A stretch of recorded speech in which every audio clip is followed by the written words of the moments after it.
know what I'm here to do, which is shine light and spotlight on all of our dope entrepreneurs who are out here doing their thing. So, this lovely lady with me, she is no different. I have Madison Pitts here. She is the owner of Nina's Touch. Hi, Madison. How are you? Hello, hello. I'm good. How are you? I'm great. Welcome to the show. Thank you for having me. Welcome. So before we get into the good stuff, right? Mhm, I mhm. want to first allow you to let our audience know a little bit about yourself. Okay. As stated in Madison Pitts, I'm the owner of Nina's Touch. I have created and founded a business that assists with skin irritations such as eczema, psoriasis. It's just good, all natural skincare for all skin types. It's good for maintenance, and it creates an environment for anyone who's looking for healing products who may not necessarily have access to insurance or prescribed medicated remedies, and everything is affordable and everything is in the land of luxury. Oh, the land of luxury. I like that. So Mhm. what made you get into this particular field? Um, Primarily the pandemic. Pandemic hit, and at the time, I was already into natural skincare for me and my daughter, and a Okay. few family members and friends. It grew to the point where um, I was asked to make products. I was like, I might as well go into business. My Mhm. knowledge grew to the point where telling people about it wasn't really solving an issue. Um, Okay. so I decided to start my business to provide the products that I use for me and my daughter for others. Oh, that's cool. So how long have you been? So you said since the pandemic. So that's 2020. Yeah, July 2020. So I'm at 3.5 years. Little Oh, bit. congratulations. Thank you. You're welcome. You're welcome. So now the reason that we're here, you have an event coming up Yes. March 3rd. Tell us about this event. So I have collaborated with a local venue owner in regards to setting up pop-up shops that we're going to host every first Sunday. Right now we are inside, but we have outside space available as the weather breaks. We will be venturing to inside and outside. But I have created a space for local business owners to set up their products and sell to local shoppers and supporters within our community. Why? Why? What made you decide that you know what this is something that you needed to do? Primarily was me seeing the difference in pop-up shops within my own town here in Little Rock, Arkansas. It was starting to get very saturated, and I think the point was now off track. So, Mm, me being a business owner myself, and I actually enjoy pop-up shops, I decided to basically, I don't want to say trailblaze, but I did pick up what had fallen and mm, decided to create a space for not only me, but other local business owners to have a safe space to set up and have the potential to not only network and collaborate with other business owners, but hmm. spread their own customer base with people in the community that they may not have known about. Okay, so March 3rd is the day. Can you give us some more details about maybe the vendors who will be there Mhm. and things like that? Um, I'll be there with skincare, but we also have food there. We have a vendor coming with stuffed turkey necks. We have a vendor there with natural herbs and salves. She even pre rolls her herbs. We have clothing vendors as well. Um, they can do customized. We also have sweets from the spicy chamoy candies to the dipped fruit. We Mm. also have who else will be there? I believe that's it. Oh, we have crochet this Sunday as well. A No. person who makes customized crochet items. Mhm. Okay, and so where is the location? We're at on 65th Street, so it's 5321 West 65th Street, Little Rock, Arkansas 72209. So, all right, y'all heard it here on Total Entertainment Radio. So you said this is something that you're trying to do every third Sunday. Well, that's one of them. I have a couple of collaborations, but for one Sunday, I have a every first Sunday one, and then I Okay. have a every second Saturday one as well.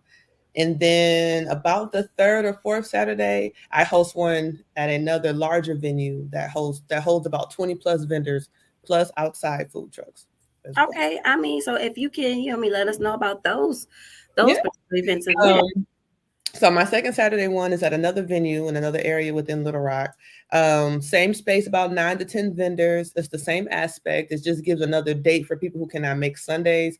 I have Okay. Saturdays, and then I do one across the river here in Little Rock called North Little Rock, kind of like separate cities, but within 10-15 minute radius of each other. I Hmm. do one out there, maybe third or fourth Saturday, and it holds 20 plus vendors. Okay. It's just another way, avenue for one to create an environment for us and to give Hmm. options to shoppers and vendors without settling in on one particular day. That makes sense. That Mhm. makes sense. I mean, so where do you see yourself 5 years from now? Cool. 5 years from now, I definitely see myself with my business in stores per se, and more business to business, and to have an establishment and event center so that I can hold my own pop-up shops and my own type Hmm. of events for kids, DIYs, training, things of that nature. So I'm trying to have a venue space that incorporates my business and events all in one area. Okay. So now you've been able to kind of play both roles. You kind of been Mhm. you've been the vendor, and now you're the host. Mhm. What's some things that you can kind of that you've learned, I guess, being on opposite ends? Because on one end, I know vendors have their perspectives, right? Mhm. What you like the expectations from a host of the event, and so on and so forth, Mhm. versus a host's perspective where they have what their expectations are for the vendors and so on and so forth. So what kind of Mhm. what have you learned? Um, the main thing I've learned is that it's always a team effort. I Mm-hmm. do feel like the ball was dropped in that area. The separation between the vendor expectation and the host expectation. Mm-hmm. Um, so I've learned that for vendors, something I learned before I even became a host of pop up shops were was that I believe our expectations are too high as vendors. Uh, Mm-hmm. Pop-up shops is a means to make money, yes, but it's also a means of networking, collaboration, and making connections for future said money. Now, Mm-hmm. with that being said, as a host, I can also see where the ball was dropped there. I believe the nature of hosting pop-up shops grew beyond helping the vendor. It became a money catching thing for a lot of hosts, and then the vendors started to see that and they started to Yeah. get away from pop-up shops. So I wanted to undo that narrative with being a host of a pop-up shop, keeping Mm-hmm. my fees at a very affordable rate, Mm-hmm. options to be credited towards future pop-up shops. If you can't make that one, we can do deposits. So I learned as a host that um, to make sure to include the vendors in everything that you do, and to not oversee that the purpose of a pop-up shop is for the vendors, not the host of the pop-up. Right there. Exactly. I like that. You dropping some gems. Mm. You dropping some gems. So Madison, um, how can people follow you on social media? The social media is my name right here, Madison Renee Marie Pitts. That's exactly what my name is on Facebook. My pinned post holds all of my events. I do other events as well outside of pop-up shops. Mm-hmm. I have some couples events that are also coming up. But as soon as you go to my page, my Mm-hmm. first post has all of my events that I have going on here in Little Rock, Arkansas. All right. So that's Mm. on Facebook. Are you on Instagram? Not as much. Okay.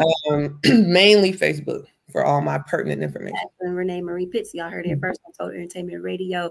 Thank you, Madison, for being a guest on our show today. Um, real quick, real Yes. quick. I do like to ask my guests, if they could drop a gem for that next up and coming entrepreneur who's getting their feet wet, right? Mhm. What's a piece of advice that you would give them?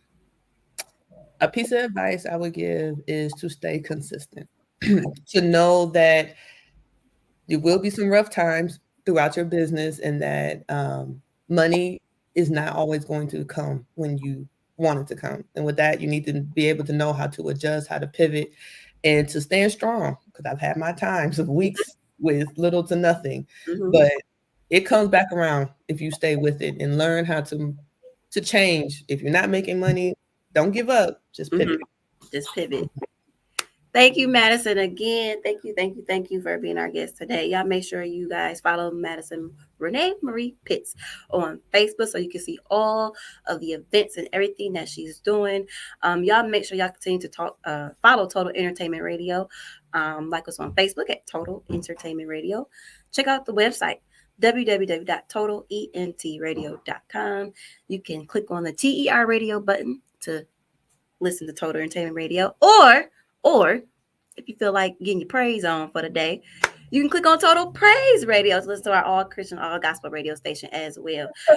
So I have nothing left. That's all we got for y'all today. Until next time, I am your host, Miss Kayla. We are signing out. Peace.